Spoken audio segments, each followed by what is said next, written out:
مفتی صاحب آخری سوال, میری عمر 20 سال سے, میں گناہوں سے بچنے کے لیے شادی کرنا چاہتا ہوں. میں اکثر اپنے والدین سے شادی کرنے کا کہتا ہوں تو ابو کہتے ہیں اپنے پیروں پر صحیح طریقے سے کھڑے ہو جاؤ. تو آپ صحیح طریقے سے ایسے یوں کر کے کھڑے ہو جائیں. ابو بولے دیکھو میں کہاں غلط طریقے سے کھڑا ہوں, اور پیر بھی میرے اپنے, کسی سے وسیم بھائی سے میں نے ادھار نہیں لیے یہ پیر.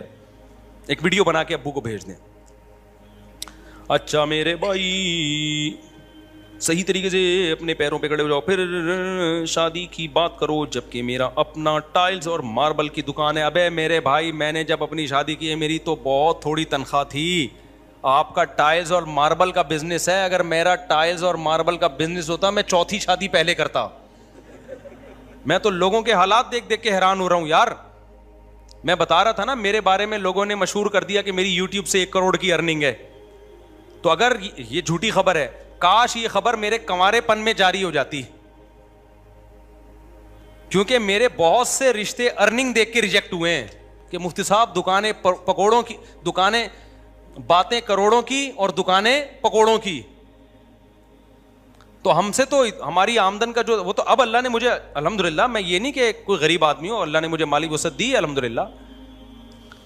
اور یہ جو میرے باہر کے دورے ہوتے ہیں نا, جاپان جا رہے لوگ کہتے ہیں بڑا پیسہ ہے یار, کبھی جاپان جا رہا ہے کبھی ادھر جا رہا ہے, کبھی اپنے خرچے پہ ہوتا ہے. زیادہ تر اسپانسر ہوتے ہیں یہ, اور اسپانسر مجھے گھمانے کے لیے نہیں ہوتے, دین کی تبلیغ کے لیے اسپانسر کیا جاتا ہے.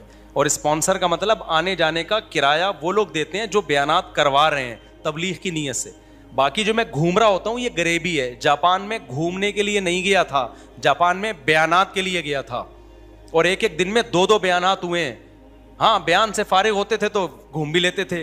تو لوگ سمجھ رہے ہیں کہ یہ عیاشیاں کر رہے ہیں جاپان میں, اور یہ کوئی عیاشی ہے؟ ٹرین میں بیٹھے ہوئے کیا عیاشی ہے یار, یہ یہاں سے وہاں چلے گا, یہ کوئی, یہ تو بیوقوفوں کا کام ہے یار, اس کو عیاشی سمجھنا. غریبوں والی سوچ ہے نا, صحیح بات, غریبوں والی سوچ, اس کو یہ کیا عیاشی ہے. تو میری اچھی آمدن ہے الحمدللہ, غریب نہیں ہوں, لیکن اتنی نہیں کہ کروڑوں کی آمدن ہو. اچھا میں یہ جاپان والی بات مکمل کر دوں کہ لوگ اسپانسر کرتے ہیں اکثر و بیشتر تبلیغ کے لیے, لیکن میرے بیانات کا کوئی پیسہ نہیں ہوتا. اسپانسر میں یہ داخل نہیں ہے کہ میں جا رہا ہوں تو مجھے بیان پہ پیسے ملتے ہیں کہ آپ آئیں گے تو آپ کو اتنے پیسے, کیونکہ بعض خطیبوں کا یہ سیٹ اپ ہے, وہ جب کہیں جاتے ہیں تو ان کو اسپانسر بھی کیا جاتا ہے, پھر ان کے الگ سے پیسے بھی ہوتے ہیں, اس پر میری طرف سے پابندی ہے. سمجھتے ہو کہ نہیں سمجھتے بھائی؟ ٹھیک ہے آپ بلا رہے ہو تو آپ خرچہ دے دو, اگر آپ بیانات رکھوانا چاہتے ہو تبلیغ کی نیت سے میں آ جاؤں گا, بس اس سے زیادہ نہیں ہے. باقی کوئی کسی اپنی خوشی سے تو کوئی کسی کو بھی گفٹ دے سکتا ہے. وہ تو یہاں بھی لوگ آتے ہیں, کوئی مٹھائی کا ڈبہ لے کر آ رہا ہے, کوئی پیسے لے کر آ رہا ہے, کوئی حلوہ لے کر آ رہا ہے, کوئی چاکلیٹ لے کر آ رہا ہے, وہ تو ایک الگ سی چیز ہے, وہ تو باہر ملک میں بھی ہو سکتا ہے. لیکن میرا کوئی بھی بیان, جتنے بھی میری تبلیغی سفر ہے سارے فری میں ہیں. بہت زیادہ یہ ہوتا ہے کہ وہ آنے جانے کا خرچہ اور وہاں رہائش کا خرچہ وہ لوگ اٹھاتے ہیں, وہ بھی خرچے کی صورت میں نہیں, رہائش دے دیتے ہیں. اکثر تو میں گھروں میں ہی رہتا ہوں, ہوٹلوں میں نہیں رہتا میں. ہاں کبھی ایسا بھی ہوتا ہے کہ میں اپنے خرچے پہ چلا جاتا ہوں, کبھی ایسا بھی ہوتا ہے. بعض جگہوں پہ تو ایسا ہوتا ہے کہ میں تبلیغ کی ضرورت محسوس کرتا ہوں, وہ جب مجھے بلاتے ہیں تو میں ان سے کہتا ہوں اگر آپ کرایہ نہیں اٹھا سکتے تو یہ کہ میں خود اپنا کرایہ خرچ کر کے آؤں گا. یعنی یہ جو تبلیغ کے میرے دورے ہیں یہ کوئی پروفیشنل نہیں ہے, جو میرا ارننگ سورس آف انکم نہیں ہے یہ. کیونکہ لوگ یہ بھی سمجھتے ہیں کہ شاید یہ مولانا لوگ جو جا رہے ہوتے ہیں نا اتنی تبلیغ کے لیے, تو یہ ان کو کوئی, یہ دین کی تبلیغ فری میں ہوتی ہے. ایک ہندو نے میرے بیان, جاپان والے بیان میں نیچے کمنٹس کیے ہوئے تھے کہ یہ مسلمانوں کے مذہبی رہنماؤں کو دیکھو کیسے دنیا پرست ہیں, کتنی عیاشی, کبھی جاپان جا رہے ہیں, کبھی آسٹریلیا جا رہے ہیں, کبھی ملیشیا جا رہے ہیں, کبھی تھائی لینڈ جا رہے ہیں, اور ہمارے پنڈت دیکھو. ایک ہندو نے کمنٹس کیے ہوئے تھے ہمارے پنڈت دیکھو. تو میں اس طرح کے ہندوؤں سے یہ بات کہنا چاہتا ہوں کہ یہ اسلام کے زندہ ہونے کی دلیل ہے. مسلمان پوری دنیا میں ہیں اور وہ سمجھتے ہیں اسلام برحق مذہب ہے, تو لاکھوں روپے خرچ کرتے ہیں اس کی تبلیغ کے لیے, خرچہ اٹھاتے ہیں کہ مسلمان اسکالرس کو بلا کے ہم نے ان سے بیانات کروانے ہیں. اس میں نہ ان کا فائدہ ہوتا ہے دنیا کا, نہ میرا کوئی دنیا کا فائدہ ہوتا ہے. سمجھتے ہو کہ نہیں سمجھتے؟ دوسرے مذہبی رہنماؤں کو ان کے مریدین اتنا پروٹوکول دیتے نہیں ہیں. اب جاپان میں جو ہندو ہیں وہ کبھی یہ نہیں کریں گے کہ انڈیا سے ہندو کو اسپانسر کریں اور دین کی تبلیغ کے لیے بلائیں. وہ اتنا پیسہ خرچ کرنے کا ان کے پاس دل ہی نہیں ہے. یہ دل اور جگر اللہ نے کس کو دیا ہے؟ یہ مسلمانوں کو دیا ہے. تو یہ اسلام کے زندہ ہونے کی دلیل ہے. یہ نہیں آئی میرا خیال ہے بات. تبھی آپ دیکھو مفتی تقی عثمانی صاحب پوری دنیا جا چکے ہیں. یہ تفریحی سفر تھوڑی, ان کے دنیا میں جتنے سفر ہوئے تبلیغ کے سفر ہوئے ہیں. مولانا طارق جمیل پوری دنیا جا چکے ہیں, پوری دنیا کا ایک چپا بھی انہوں نے نہیں چھوڑا ہوگا. تو آپ کیا سمجھتے ہو یہ کیا گھومنے پھرنے گئے تھے؟ یہ تبلیغ کے لیے. تو جن لوگوں نے بلایا لاکھوں روپے خرچ کیے ان لوگوں نے, حضرت مفتی تقی عثمانی صاحب پہ بھی, میرے پر بھی خرچ کرتے ہیں.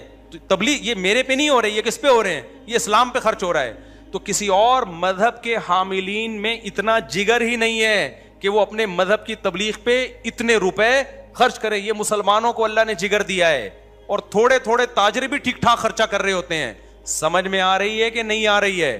تو بھائی یہ اسلام کے زندہ ہونے کی دلیل ہے کہ مسلم. میں جب عالم بن رہا تھا تو میں آپ کو بتاؤں, مجھے لوگوں نے تانا دیا کہ ملا کی دوڑ مسجد تک, اور میرا بھی یہی خیال تھا کہ میں مسجد اور گھر کے علاوہ کہیں بھی نہیں جا سکتا. جاپان کا تو میں نے خواب بھی نہیں دیکھا تھا. مجھے کسی نے دوسرے نے کہا کہ آپ اگر عالم بن گئے نا اور علم میں مضبوطی ہوئی تو مفتی صاحب, مجھے وہ وقت تو مفتی صاحب نہیں کہتے تھے لوگ, اس وقت جو بھی مجھے نام سے پکارا, جس نے بھی, جو دوست کا بھائی کا جو بھی کہا, اس نے کہا آپ کے پوری دنیا میں سفر ہوں گے. مجھے لگا کہ اس سے بڑا لطیفہ میں نے اس سے پہلے دنیا میں کبھی سنا نہیں, کہ میں ملا آدمی, قرآن و سنت جاننے والا, نہ کسی کمپنی میں اس سرٹیفکیٹ کی بنیاد پر مجھے اچھی جاب مل سکتی ہے. پھر ہم تو روحانی عملیات والوں کے بھی خلاف ہیں, ورنہ مذہبی لوگ وہ روحانیت کے نام پہ ٹھیک ٹھاک نوٹ چھاپتے ہیں. تو ہم نے تو کیا کرنا ہے, ہم نے تو مدرسے سے فارغ ہو کے کوئی مسجد سنبھال کے لوگوں کو اللہ اللہ سکھانا ہے, حلال حرام کے مسئلے بتانے. مسئلہ بتانے پہ 5 روپے بھی نہیں ملتے. یہاں جو ہمارے پاس مسائل آتے ہیں نا, لوگ سوال دے کے جاتے ہیں, ایک ایک مسئلے پہ 3-3 4-4 دن بعض دفعہ تحقیق پہ لگ جاتے ہیں. جواب لکھا, ٹھپا لگا کے اس کو دیا, اس کا مسئلہ حل ہو گیا. ایسا اتنا بھی نہیں کہ کوئی 5 روپے نکال کے دے دے, اور دینا بھی نہیں ہے. میں کوئی یہ نہیں آر نہیں دلا رہا کہ آپ دینا شروع کر دیں. یہ سارے کام علماء کس میں کر رہے ہوتے ہیں؟ فری میں. تو ہم دیکھ رہے تھے اپنے علماء کو بھی, اپنے اکابر کو بھی. تو ہمارا خیال تھا یہی ہوگا بھائی, دین کی خدمت ہوگی, پیسہ بالکل بھی نہیں آئے گا. ٹریولنگ کا تو سوال ہی پیدا نہیں ہوتا. ہمیں کوئی کیوں بلائے گا دنیا میں کسی کنٹری میں بھائی؟ تو ہم تو کشتیاں جلا کے آئے تھے. میرے والد صاحب پوری دنیا میں ٹریولنگ کی ہے میرے والد صاحب نے, کیونکہ پاکستان نیوی میں تھے. میں بھی پاکستان نیوی میں جا رہا تھا. نیوی میں جانے سے میرا بڑا مقصد یہ تھا پوری دنیا گھوم سکوں میں. مجھے اتنا شوق تھا دنیا. آرمی کو میں منتخب نہیں کر رہا تھا, میں کس کو منتخب کر رہا تھا؟ نیوی کو. کیونکہ میں جب کارساز سے گزرتا تھا لکھا ہوتا تھا join the navy and see the world. یہ جملہ مجھے بہت اٹریکٹ کرتا تھا. لکھا ہوتا تھا join the navy and see the world. Pakistan navy join کرو, دنیا دیکھو. میرے والد صاحب تو نیوی میں تھے, دنیا دیکھ چکے تھے. کہاں کہاں میرے والد صاحب نہیں گئے پوری دنیا میں. میرے والد صاحب کہتے تھے چائنا اور آسٹریلیا 2 ایسے ملک ہیں جہاں میں نہیں گیا, باقی پوری دنیا میں گئے میرے والد صاحب. تو میرا بھی بڑا دل چاہتا تھا دنیا دیکھوں میں. لیکن جب میں نے کشتی جلائی, میں نے کہا نیوی میں جانے کا ارادہ کیا کینسل کیا. ڈاک یارڈ میں گیا تھا, وہاں سے بھی ریورس ہو گیا میں. تو میں نے سوچا اب تبلیغ والے آئے, انہوں نے سمجھایا, ہم نے کہا چلو اب مدرسے میں جاتے ہیں. تو مدرسے میں ہمیں 2 چیزوں کا تھا کہ نہ پیسہ کما سکیں گے کبھی بھی زندگی میں, کیونکہ مولوی جو 2 نمبر مولوی ہے نا, پیسہ کماتا ہے روحانی عملیات سے. اس کے علاوہ مولوی کے پاس پیسہ کمانے کا یا تو تجارت سے کمائے گا, تو تجارت کا تو تجربہ چاہیے نا. تجربے کی عمر تو ہماری کہاں لگ گئی, مدرسے میں لگ گئی, جو بہترین عمر ہوتی ہے. 18 سال میں آیا تھا میں مدرسے میں. یا آدمی ایجوکیشن کے ذریعے پیسہ کماتا ہے, کوالیفائڈ کوئی انجینئر بنتا ہے, ڈاکٹر بنتا ہے, پھر پیسہ کماتا ہے. تو ہم تو جو علم حاصل کر رہے تھے وہ دین کا علم تھا, اور دین کے علم کے سرٹیفکیٹ, میرا جو سرٹیفکیٹ ہے, کہیں بھی مجھے کسی قسم کی جاب ملنے کا اب تک کوئی چانس بولو ہے ہی نہیں. پاکستان میں عالم کے سرٹیفکیٹ پہ کوئی جاب ہی نہیں ہے. تو ہم تو آئے تھے, اب ہمیں تو سب سے پہلے خطرہ ہوا کمائیں گے کہاں سے, کھائیں گے کہاں سے. گھومنا تو گیا تیل لینے, گھومنا کہاں گیا, دنیا گھومیں گے. وہ تو ہمیں پہلے ہی پتہ چل گیا کہ اب ہماری دوڑ مسجد مدرسہ, لیکن لوگوں کو حلال حرام بتائیں گے. ہمارے حضرت نے اتنا باطل فرقوں کے خلاف کام کیا, بھائی کوئی باطل اٹھے گا تو اس کے خلاف ہم کام کریں گے. تو اس نیت سے ہم نے علم حاصل کیا. کوئی نیت ہماری دنیا الحمدللہ شامل ہو ہی نہیں سکتی تھی, کیونکہ فیوچر تاریخ تھا دنیا کے لحاظ سے. تو ہمارے حضرت نے ہمیں حوصلہ دلایا, فرمایا ملا کا رزق. پہلا بیان حضرت کا کیا ہوا, ملا کا رزق. اللہ نے, حضرت نے فرمایا اللہ پہ اعتماد توکل کر کے کشتیاں جلا کے آؤ, علم حاصل کرو, رزق تمہارے پیچھے بھاگے گا, دوڑے گا. تم آگے آگے, روزی پیچھے پیچھے. فرمایا دین کے لیے اپنے آپ کو وقف کر دو, رزق کے دروازے کھلیں گے نہیں, ٹوٹیں گے. ہم نے یقین کر لیا بھائی ہم تو کس کے لیے آئے ہیں؟ اللہ کے لیے آئے ہیں. حضرت کہہ رہے ہیں رزق کے دروازے کھلیں گے نہیں بلکہ کیا ہوں گے؟ ٹوٹیں گے. پھر اللہ نے حضرت نے یہ بھی بتایا کہ ٹوٹنے کا مطلب کیا ہے. بنیادی ضرورتیں ساری پوری ہوں گی. یہ نہیں کہ آپ ہوائی جو ہے نا وہ آپ کا اپنا جہاز ہوگا، نہ بنیادی ضرورتیں ساری کیا ہوں گی؟ پوری ہوں گی. تو یہ رزق کا مفہوم ہے. پھر دنیا کی ٹریولنگ کی تو حضرت نے بات ہی نہیں کی نا. وہ حضرت کو تھا کہ کہاں جائیں گے. حضرت تو ہمارے جا چکے تھے دنیا. لیکن تو اب کیا ہوا ہے، جب میں مولانا بنا، میں نے بیانات شروع کیے، تو اب ہمیں سفر پہ مجبور کیا جا رہا ہے. یہ جو جنہوں نے مجھے جاپان بلایا نا، یہ انہوں نے بلایا ہے اصرار کر کر کے، آ جاؤ کائنڈلی. صحیح ہے نا؟ نہیں آئی میرا خیال ہے بات.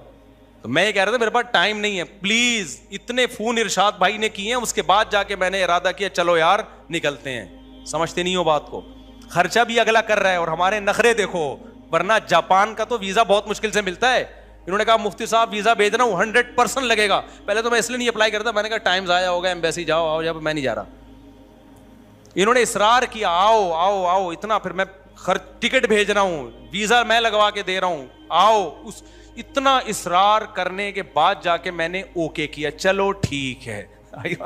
یہ اسٹائل مولویوں کے علاوہ کسی مذہبی اسکالر جو مسلم اسکالرز ہیں ان کے علاوہ کسی اور کے پاس یہ اسٹائل بولو نہیں. میں نے کہا چلو اتنا. واقعی میرے دل میں بھی یہی تھا، میرا موڈ نہیں ہو رہا تھا جانے کا.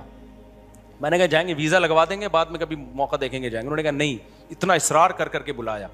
پھر وہ جو آسٹریلیا گیا ہوں، وہاں سے جو آسٹریلیا جنہوں نے بلایا ہے وہ باقاعدہ جاپان مجھے گھسیٹنے کے لیے آ گئے. میرے ساتھ تمہارا باپ بھی جائے گا آسٹریلیا. نہیں آئی میرا خیال ہے بات. تو وہ مجھے یاد آیا کہ یار ہم تو سوچتے تھے ملا کی دوڑ کہاں تک. اور ابھی بھی کئی ملک ایسے ہیں جن کو میں نے ڈیلے کیا ہوا ہے، جو مجھے کینیڈا بلا رہے ہیں، 10 سال سے بلا رہے ہیں کینیڈا. نہیں آئی میرا خیال ہے. انویٹیشنز آئی ہوئی ہیں کینیڈا کی، ہم لفٹ. اب تو میں ان کا میسج نہیں دیکھتا کہ غصے نہ ہو جائیں، وہ صاحب یار کیا کر رہے ہو یار، آپ کو کب سے بلا رہا ہوں میں. نہیں آئی میرا خیال ہے بات سمجھ میں آئے گی بھی نہیں. تو کب سے بلا رہے ہیں کینیڈا؟ میں نہیں آ رہا. جاؤں گا میں، لیکن جائیں گے یار، ابھی ٹائم نہیں ہے. ابھی یو کے کتنے انویٹیشنز آئی ہوئی ہیں، اسٹائل ہی الگ ہے. جائیں گے ابھی ٹائم. سمجھ رہے ہو بات کو؟ جلدی سے مزہ آ رہا ہے نا، تھوڑا مزہ آ رہا ہے. شف والی سرکار، اللہ اس کو ہدایت دے. وہ بھی بہت ٹریولنگ کرتا ہے لیکن 2 نمبر طریقے سے، پھونکے لگا کے نا لوگوں کو الو بنایا ہوا. اس کے تو ہوا نکالتی ہے اقرار الحسن نے. موقع خیر. تو اور جو رزق کی بات تھی، تو یہ جو ماربل والی ٹائل سے مجھے یاد آیا، تمہارا ماربل کا بزنس ہے، تم کم بخت ایک شادی بھی نہیں کر رہے. تو ہمارے پاس تو جب میں مدرسے میں لگا ہوں بہت محدود تنخواہ تھی. ہم نے کہا چلو سب سے پہلا کام کیا کرنا ہے؟ شادی. بہت محدود. ہمارے استاذ نے بول دیا اتنی ملے گی جتنے میں گزارا ہو جائے. تو ہم نے کہا گزارے کے لیے بھی کافی ہے. تو ہم نے فوراً شادی کر لی. بچے بھی ہم نہیں روکتے، بچے بھی ہوئے. پھر ہم نے کہا چلو جہاں ایک ہوئی ہے وہاں میرا نظریہ بن چکا تھا. میں نے پھر ایک اور کر لی، پھر ایک اور کر لی. تو اللہ نے رزق بھی دیتا چلا گیا، آمدن بھی بڑھتی چلی گئی. سمجھتے ہو کہ نہیں سمجھتے ہو؟ تو آپ کے سامنے الحمدللہ بیٹھا ہوا ہوں میں. تو اللہ پہ کچھ تھوڑا سا میں شو مارنے کے لیے نہیں کہہ رہا، ہم تو وہ صحیح توکل کرتے نہیں ہیں، ٹوٹا پھوٹا توکل کی نقل ہے. حقیقت میں توکل ہے نہیں، نقل اتاری ہے. تو اس نقل پہ اللہ نے اتنا دے دیا. تو تم بھائی صحیح طرح سے اللہ پہ توکل کر لو. ماربل کا تمہارا، مجھے تو غصہ آ رہا ہے، بندہ ہے کہاں؟ اس کو لاؤ چمبا پلیٹ کرو اس کو. تیرا ماربل کا بزنس ہے، ظاہر ہے 2 ٹائلیں تو نہیں رکھی ہوئی ہوں گی نا، کچھ دکان چھوٹی سی بھی دکان میں کچھ نہ کچھ ماربل تو ہوگا نا. وہ لکڑ دا کام والا تو حساب نہیں ہے نا، کہیں پتہ چل رہا ہے. ایک آدمی رشتہ لینے کے لیے گیا نا، لڑکی والوں نے کیا کرتے ہیں، لکڑیوں کا بزنس ہے. ابے بھائی بتانا کیا بزنس ہے؟ کھڑکیاں بیچتا ہے، دروازے بیچتا ہے، لکڑیوں کا بزنس. پتہ چلا جامع مسجد کے باہر مسواکیں بیچتا ہے. تو ایسا نہ ہو آپ کا ماربل کا بزنس کا مطلب یہ ہے کہ آپ کہیں سے 2 ٹائلیں چرا کے لائے ہیں اور کہیں، تو ایسا تو نہیں ہوگا نا. تو ایسی صورت میں بہرحال آپ کا اگر ماربل کا بزنس ہے تو میرا ہوتا تو میں تو پتہ نہیں پہلے ہی جاپان جا چکا ہوتا. اور میری سن 2005 میں اکٹھی 4 شادیاں ہو جاتی ہیں. تو میری تو لیٹ اس چکر میں ہوئی ہیں کیونکہ رشتہ دیتا نہیں تھا. اب جا کے چوتھی مکمل ہوئی ہے. اتنے میرے جیسے آدمی کی اتنے عرصے کے بعد جا کے چوتھی ہوئی ہے. حالانکہ کتنی افسوس کی بات ہے نا، جو آدمی اتنی ترغیبیں دے رہا ہے اب جا کے اس کی چوتھی مکمل ہوئی ہے. تو یہ سارا مسئلہ ہی روکھڑے کا تھا، روکھڑے کا مسئلہ تھا. تو آپ کو تو روکھڑے کا مسئلہ ہی حل ہو گیا. ماربل کا بزنس ہے تو میں نہیں کہتا کہ آپ کے ابا کو آپ کو روکنے کا حق ہے. ابا روکیں، محبت سے سمجھائیں. نہیں ہوتا تو شادی کر کے بتا دیں کہ ابا جیسے آپ میرے ابا ہیں اب میں بھی اس کا ابا ہوں.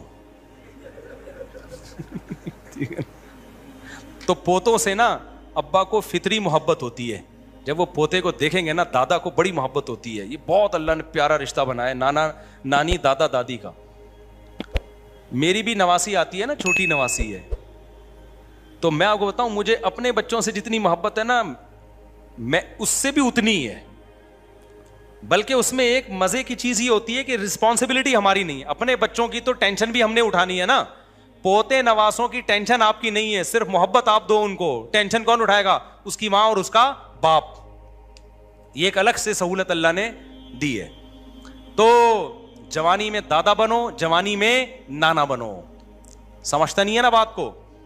تو اللہ نے بڑی محبت رکھی ہے پوتے نے, بڑی رونق ہے. یہ انٹرٹینمنٹ کا اس سے بہتر ذریعہ دنیا میں کوئی ہے نہیں. دیکھا نہیں دادا دادی نانا نانی کیسے اپنے پوتے نواسوں کو. اور یہ سائنس کتنی ترقی کر لینا, نیچر چینج نہیں ہوتی. جاپانی عورت آج بھی پوتے نواسوں کو ترستی ہے, مرد بھی ترستا ہے. نتیجہ کیا؟ گڑیا لے کے گھوم رہے ہوتے ہیں. پھر وہ دادیوں کی گود میں ڈال پکڑائی بھی ہوتی ہے, چاہے وہ کتنی بڑی سائنٹسٹ ہو. تو نیچر تھوڑی چینج ہوتی ہے. انسان کو اولاد اور پھر بڑھاپے میں پوتے نواسے چاہیے, چاہے وہ ڈاکٹر ہو, چارٹرڈ اکاؤنٹنٹ ہو, انجینئر ہو, صدر ہو, وزیر اعظم ہو. یہ چیزیں اس کو چاہیے. جیسے روٹی چاہیے نا. اب آپ سائنس ترقی کر کے اتنی آگے چلی گئی تو کیا آپ روٹی کھانا چھوڑ دے؟ روٹی تو چاہیے بھائی, وہ چاہے برگر کی شکل میں ہو, چاہے ڈبل روٹی کی شکل میں ہو, گندم تو چاہیے اس کو, اناج اور غلہ تو چاہیے نا اس کو. تو نیچر تھوڑی کبھی بھی چینج ہوگی. تو جیسے بھوک کے وقت اس کو کھانا چاہیے, اسی طرح میرے بھائی اس کو ایک ٹائم کے بعد اولاد چاہیے, اور جب بوڑھا ہو جائے تو پوتے نواسے چاہیے اس کو. یہ فطرت چینج نہیں ہو سکتی. تو جو ماربل کا بزنس کر رہا ہے وہ ابا کو محبت سے سمجھائے. ابا پھر بھی نہ شادی کرنے دیں تو کر کے بتا دے ابا ہو گئی ہے. کیا کریں گے؟ ابا چمبے لگائیں گے تو کھا لو ابا کا چمبا. میں نے بتایا بےزتی صرف اس وقت تک محسوس ہوتی ہے جب تک عزت ہو. جب تھوڑے دنوں میں عزت ختم ہو جائے گی تو بےزتی فیل ہونا بھی کیا ہو جائے گی؟ ختم ہو جائے گی. یہ جملہ یاد رکھو. رشوت دینے والا لینے والا دونوں جانب میں ہم رشوت دینا نہیں چاہتے, مگر ہمارے اداروں میں رشوت کام نہیں ہوتا. جائی اپنے جائز حق کی وصولی کے لیے رشوت دے سکتے ہیں آپ, پھر لینے والے کو گناہ ہوگا, دینے والے کو نہیں ہوگا. رشوت دینے کی دو صورتیں, کسی کا حق دبانے کے لیے دی جا رہی ہے وہ تو حرام ہے. ایک ہے اپنا حق لینے کے لیے, آپ کو پتا ہے میں نہیں دوں گا تو دوسرا والا دے کے میرا حق مار لے گا, تو اپنا حق دینے کے لینے کے لیے رشوت دینا جائز ہے. تو گورنمنٹ یہاں میرے ایسے بیانات پہ پھر یہ لوگ بولتے ہیں یہ لوگوں کو رشوتیں دینے کی ترغیب دے رہا ہو. بھائی آپ آفیسر کو کنٹرول کرو نا کہ رشوت لیے بغیر اس کا کام کرے. اپنا نظام ٹھیک نہیں کرتے اور لوگوں پہ حلال کے دروازے روک رہے ہو آپ. مفتی صاحب اگر دیندار اور علماء مدارس کے لوگ باطل کے خلاف حکمت عملی کے بجائے کچھ افراد کی قربانیاں دے کر حق بلند کریں تو کم از کم عوام کے سامنے حق باطل واضح ہو جائے گا.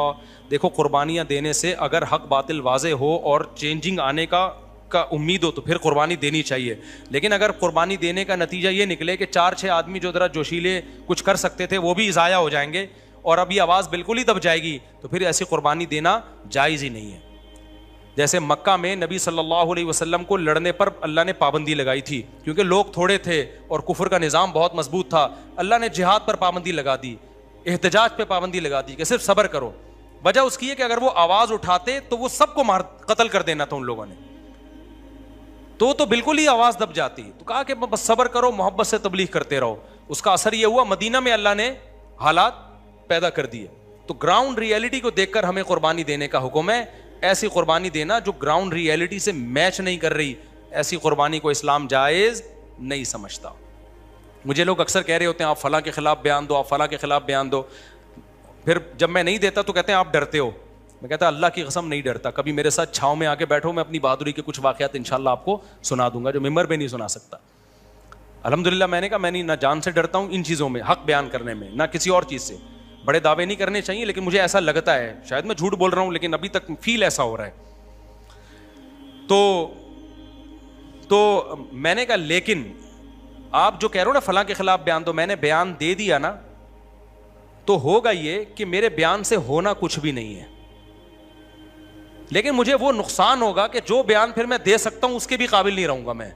تو میں کیوں اپنی زبان کو ہمیشہ کے لیے ٹیپ لگا لوں.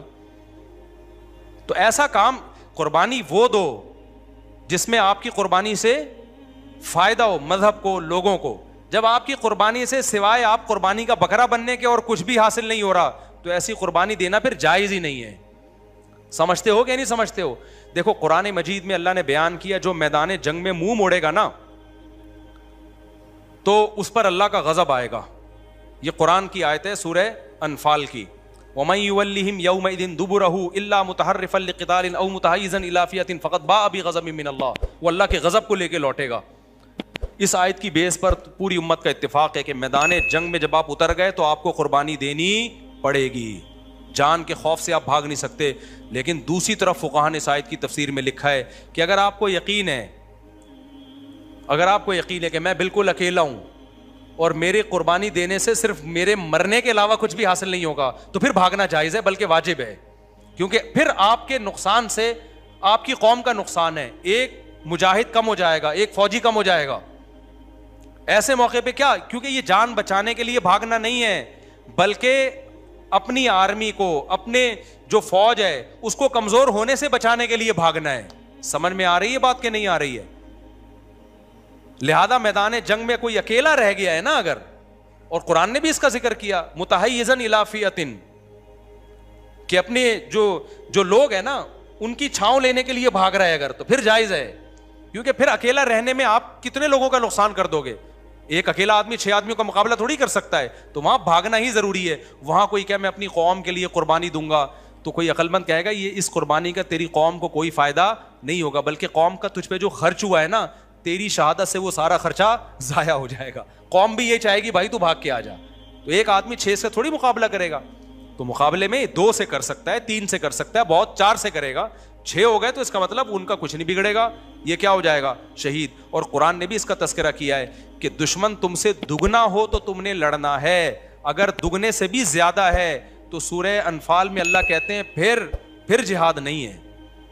ہاں دفاعی میں تو الگ بات ہے, دفاعی میں تو ہر قیمت پہ لڑنا ہے, کیونکہ وہ تو آپ کو مار رہے ہیں نا. اقدامی جہاد میں اللہ نے کیا کہا؟ سورہ انفال کی آپ آیتیں پڑھ لیں کہ این یکم منکم الف یغلبوا الفین, 1000 کو 2000 پہ غالب کروں گا. اگر 1000 ہو اور وہاں سے 2001 ہیں, پھر اللہ کہتا ہے پھر نہیں لڑنا. پھر کیونکہ اللہ نے دنیا کو اسباب کے ساتھ جوڑا ہے, تو اسباب کے ساتھ دنیا جڑی ہوئی ہے. تو آپ کہہ سکتے ہو جب اسباب کے ساتھ جڑی ہوئی ہے تو 1000 بھی 2000 کا مقابلہ نہیں کر سکتے. بھائی وہ اللہ کے لیے نہیں لڑ رہے, وہ دنیا کے لیے لڑ رہے ہیں, اور آپ کس کے لیے لڑ رہے ہو؟ اللہ کے لیے. تو تقوی کا بھی آپ کو فائدہ ہوگا, لیکن دنیاوی اسباب بھی اختیار کرنے ہیں. تو ان کے مقابلے میں آپ کی قوت آدھی ہے تو آپ لڑو گے, آدھے اسباب سے اور آدھے کس سے؟ جو اللہ کے نام پہ لڑ رہے ہو تو اس نام کا فائدہ ہوگا. تو خالی اللہ کا نام بھی نہیں ہے کہ ایک آدمی تلوار لے کے چلا گیا 100 سے لڑنے کے لیے کہ میں اللہ کے نام پہ لڑ رہا ہوں, ٹھیک ہے نا, ایسا بھی نہیں ہے. اور ایسا بھی نہیں ہے کہ جب تک 100 ان جیسے نہ ہو آپ لڑ نہیں سکتے, نہ پھر اسلام کا کیا فائدہ. تو قرآن نے بڑی بیلنس بات کر دی کہ آدھے ہو دشمن کے مقابلے میں تو لڑنا پڑے گا. تو یہ صرف دشمن کے مقابلے میں نہیں ہے, ہر جگہ یہ اصول اپلائی ہوتا ہے کہ آپ اپنے سے زیادہ طاقتور سے پنگا لیں جب کم سے کم آپ میں اور اس میں 50 اور 1 اور 2 کا ریشو. اگر طاقتور آپ سے 20 گنا یا 100 گنا زیادہ طاقتور ہے, آپ کو پتا ہے پنگا لینے کی ابتدا میں کروں گا, اس کے بعد پھر مجھ سے جو پنگا لیا جائے گا تو وہ میں افورڈ, وہی بھینس والا قصہ ہو جائے گا. وہ قصہ کیا ہے بس سنا کے بیان ختم کرتا ہوں, بہت ہو گیا بھائی. وہ ایک آدمی کو حکیم صاحب کے پاس ایک آدمی ہے, میری بھینس کا پیٹ خراب ہے. حکیم صاحب نے کہا جلاب آور دوا دو, ایک دفعہ پیٹ بھینس کا صاف ہونا بہت ضروری ہے, جمال گوٹا کھلاؤ اس کو, پاؤڈر بنا کے نا جمال گوٹا, کیونکہ گولیاں تو کھائے گی نہیں, پاؤڈر بناؤ. اب بھینس کا جمال گوٹا آپ کو پتا ہے ایک آدمی کو اگر آدھے جمال گوٹے سے موشن لگتے ہیں تو بھینس کے لیے کم از کم 10 گولیاں چاہیے. تو اس دیہاتی نے کہا کہ بھینس کو یہ پاؤڈر کھلاؤں گا کیسے, وہ تو منہ سے نکال دے گی. حکیم صاحب نے کہا پائپ بھینس کے منہ میں ڈالو اور اس پائپ میں 10 گولیوں کا پاؤڈر بنا کے ڈالو, ادھر سے زور سے پھونک مارو تو وہ سارا جمال گوٹا کہاں چلا جائے گا. قربانی دے رہے ہیں نا, پھونک مارنے کی قربانی. کبھی پھونکو والی سرکار کو بولو یہ والا پھونک لگائیں آپ, تو تبھی پھونکو والی سرکار بھینسوں کو پھونک نہیں رہے, اس کو پتہ ہے لینے کے دینے پڑ سکتے ہیں. اب کیا ہوتا ہے میرے بھائی, تو کیا ہوا, وہ بندہ گیا یہ نسخہ لے کے, اس کے بعد آیا ہی نہیں. حکیم صاحب نے کہا پتہ نہیں عرصہ ہو گیا, بندہ ہی مارکیٹ سے شارٹ ہے. اس کے گھر گئے, دیکھا مرنے کے قریب ہے, ہڈیوں کا ڈھانچہ بنا ہوا ہے. تو حکیم صاحب نے پوچھا کہ تم نے جمال گوٹے کی 10 گولیاں لی تھیں؟ اس نے کہا لی تھی. حکیم نے کہا تم نے اس کا پاؤڈر بنایا تھا؟ اس نے کہا ہاں بنایا تھا. حکیم نے کہا بھینس کے منہ میں پائپ رکھا تھا؟ اس نے کہا ہاں رکھا تھا. حکیم صاحب نے کہا پاؤڈر پائپ میں ڈالا تھا؟ اس نے کہا ہاں ڈالا تھا. حکیم صاحب نے کہا پھونک ماری تھی؟ اس نے کہا پہلے بھینس نے پھونک مار دی تھی. پائپ پہ منہ لگایا جیسے ہی میں نے, تو پھونک پہلے کس نے مار دی؟ بھینس نے. تو موشن لگے ہوئے اور انا للہ ہونے کا ٹائم آ چکا ہے. اس سے پتا چلتا ہے بھائی اپنے سے 10 گنا زیادہ پاور سے پنگا لو, ضرور لو, جب اس پنگے سے قوم کو فائدہ, تو پھر آپ شہید ہو جاؤ, مر جاؤ, قوم کو کیا ہوگا؟ فائدہ.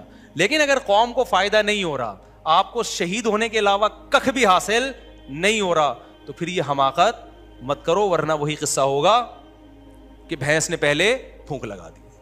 سمجھتے ہو کہ نہیں سمجھتے؟ ایک صاحب مجھے کہنے لگے, ایک مولوی صاحب تھے, کہنے لگے میں ابھی فلاں پولیس تھانے والا ایس ایچ او اس کے خلاف ابھی تقریر کرنے لگا ہوں. میں نے کہا نہیں کر, وہ ایسی سزا دے گا نا تجھے. کوئی پولیس والوں کے پاس اتنے اختیارات ہوتے ہیں, کوئی بھی کیس بنا کے ڈال دیا. بہت اچھل رہے تھے میں یوں کروں گا, میں یوں کروں گا. میں نے کہا میرے بھائی تو جو بھی کرے گا نا وہ تقریر نہیں کرے گا. ٹھیک ہے, تو ممبر پہ تقریر کرے گا اور بگاڑ اس کا کچھ بھی نہیں سکتا ہے, اور وہ تقریر نہیں کرے گا, وہ 2 موبائلیں بھیجے گا اور تمیز سے اٹھا کے آپ کو لاک اپ کر دے گا, اور پھر آپ صفائیاں ہی دیتے رہو گے میں نے یہ کیا, میں نے, اور پھر ہوگا یہ کہ آپ کے سافٹ ویئر اپڈیٹ کر کے آپ کو بھیج دے گا, اور پھر اگلے ہفتہ آپ کا پورا بیان ایس ایچ او کے فضائل پر ہوگا. اور ہوا ایسا لوگوں کے ساتھ, بولے کسی پاورفل کے خلاف, انہوں نے اٹھا کے اس کے سافٹ ویئر اپڈیٹ کیے, اور اپڈیٹ کر کے پورا بیان 180 ڈگری پہ کیا ہو گیا؟ چینج ہو گیا. یا تو پھر اتنا تپڑ ہے کہ پھر اس پہ ڈٹے رہو. تو جب اتنا تپڑ نہیں ہے تو وہ کام کرتے کیوں جو افورڈ نہیں کر سکتے؟ اپنی اوقات میں رہو بھائی. ہاں جہاں ٹائم آیا کہ یار قربانی دینے کا قوم کو فائدہ ہوگا, وہاں پھر پیچھے ہٹنا بزدلی ہے, پھر وہاں کر گزرو, پھر وہاں نہیں ڈرو. اللہ تعالیٰ سمجھنے کی عمل کی توفیق عطا فرمائے.